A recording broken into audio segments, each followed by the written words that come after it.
بسم الله الرحمن الرحيم نحمده ونصلي على رسوله الكريم صلى الله عليه وسلم.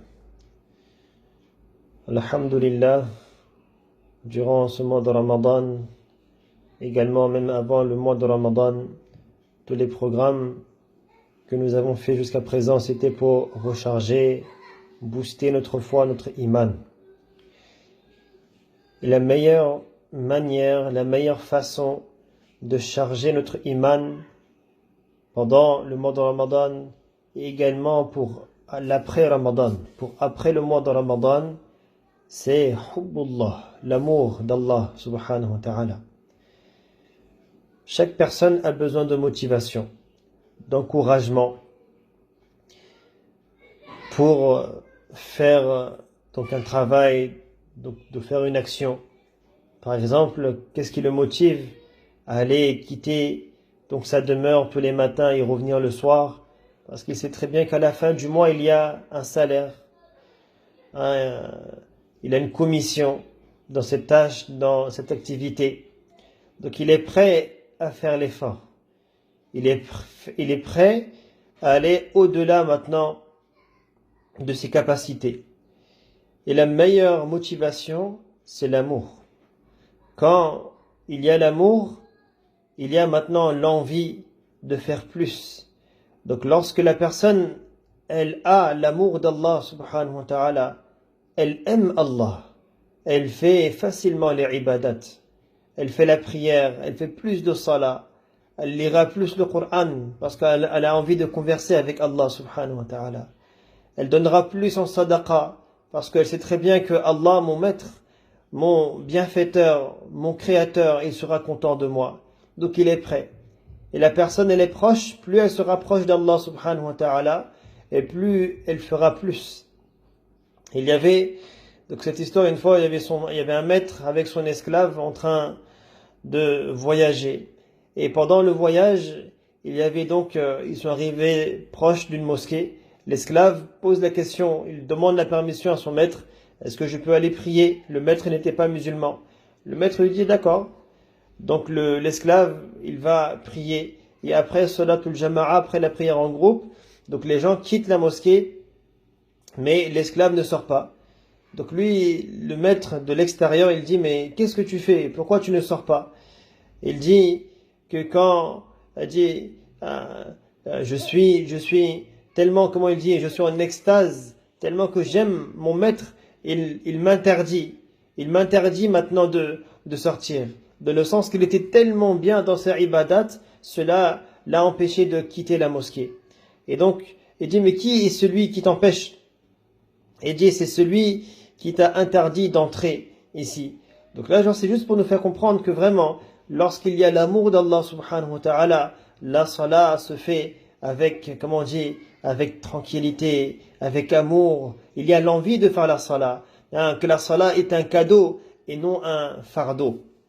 Abdullah ibn Mubarak, rahmatullah alayhi, certains l'attribuent à lui, certains qui disent que c'est la parole de Malik ibn Dinar, rahmatullah alayhi, qui disait Masakinu ahli dunya kharaju minha wa ma dhaqu atyaba ma fiha.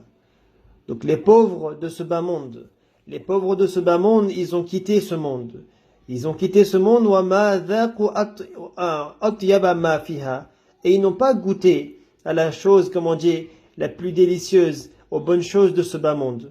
Pourtant, ils ont voyagé, ils ont fait du tourisme, ils ont voyagé dans tel pays, ils ont fait tous les continents, tous les monuments, ils ont vu les plages, ils ont visité combien, le luxe, ils ont eu des grandes maisons, des voitures, combien, mais eux sont pauvres.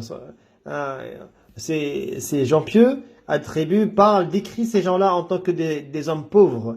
Masakinu ahli dunya kharaju minha. Ils ont tout fait, mais ces pauvres personnes, ils n'ont pas goûté à la chose délicieuse. Qila lahu, on lui demanda, wa ma atyabu ma fiha. Et quelle est la meilleure chose? Quelle est la chose la plus délicieuse? Qal, il a répondu, ma'rifatullahi azza wa jal wa mahabbatuhu. Il dit que c'est ma'rifatullah, de connaître Allah subhanahu wa ta'ala, l'amour d'Allah subhanahu wa ta'ala. Lorsqu'il y a l'amour d'Allah subhanahu wa ta'ala, ce monde devient un paradis, ce monde devient un jannah. Et nous savons très bien qu'est-ce que le paradis. Dans le paradis, ma la aynun ra'at, wa la udhunun sami'at, wa la khatara ala qalbi bashar, que personne n'a pu voir encore le paradis. Personne n'a pu entendre le paradis et personne ne peut imaginer le paradis. Imaginez le paradis, un endroit où les gens seront tranquilles. Donc celui qui a l'amour d'Allah subhanahu wa ta'ala, il est toujours tranquille. Il a la tranquillité du cœur, le cœur apaisé. Il a le bonheur dans sa vie, la sérénité. Ça c'est uniquement pour celui qui a l'amour d'Allah. Ma'rifatullah. L'amour d'Allah est la meilleure motivation. Il n'y aura pas de montagne trop haut, ni océan trop profond. Il est prêt à tout. Il est prêt à tout. Pourquoi? Parce qu'il possède l'amour d'Allah subhanahu wa ta'ala. Et mes chers frères, mes chères sœurs, l'amour d'Allah subhanahu wa ta'ala n'est pas en faisant un petit discours et qu'à la fin du discours, je vais obtenir l'amour d'Allah. L'amour d'Allah n'est pas facile. L'amour d'Allah pour acquérir l'amour d'Allah, pour inculquer l'amour d'Allah subhanahu wa ta'ala, ce n'est pas gratuit. Il faut faire l'effort. Et c'est un chemin qui est long, un chemin qui est à emprunter, que nous devons emprunter, c'est jusqu'à la mort, de ne pas gaspiller même un souffle, d'utiliser chaque instant pour contenter Allah subhanahu wa ta'ala. Que je suis dans ce monde, je suis l'esclave d'Allah subhanahu wa ta'ala. Et combien Allah il m'a donné. Comment je ne peux pas aimer Allah subhanahu wa ta'ala. Aujourd'hui, une personne, elle m'a rendu service. Je l'ai aimé. Mon épouse, je l'aime. Pourquoi? Parce que elle a des qualités. Je vis avec elle. Peut-être par la beauté, par sa piété. Donc j'aime mon épouse. Mes parents, je les aime. Mes enfants, je les aime. Mais aujourd'hui, on entend souvent « Maman, je t'aime. Chérie, je t'aime. Mon fils, je t'aime. » Qui aujourd'hui a entendu « Oh Allah, je t'aime, oh Allah » alors qu'Allah subhanahu wa ta'ala est celui qui m'a donné cette vie. Allah, il m'a donné ce corps. Allah, il m'a donné la vie. Allah subhanahu wa ta'ala, il m'a donné mes parents. Allah, il m'a donné mon épouse. Allah, il m'a donné mes enfants. Allah subhanahu wa ta'ala, il m'a tout donné. À la fin, il n'y a même pas encore qu'Allah nous pardonne, qu'Allah subhanahu wa ta'ala ouvre nos yeux. Mais on n'a même pas encore prononcé « Oh Allah, je t'aime ». Ça, c'est l'amour d'Allah subhanahu wa ta'ala. De connaître la grandeur d'Allah subhanahu wa ta'ala. Ma'rifatullah. Je suis là, c'est pour reconnaître Allah. Je ne suis pas là pour reconnaître ce bas monde, de connaître tel endroit. Je suis là de faire l'effort pour connaître Allah subhanahu wa ta'ala. Qu'Allah nous fasse comprendre. Et comment, Inch'Allah, on aura l'occasion d'expliquer l'importance de l'amour d'Allah subhanahu wa ta'ala. Et parmi cela, il y a la lecture du Coran, il y a le dhikrullah, de faire un dua, de converser avec Allah subhanahu wa ta'ala. Et pour cela, pour avoir l'amour d'Allah, il faut nettoyer ce cœur. Il faut purifier ce cœur.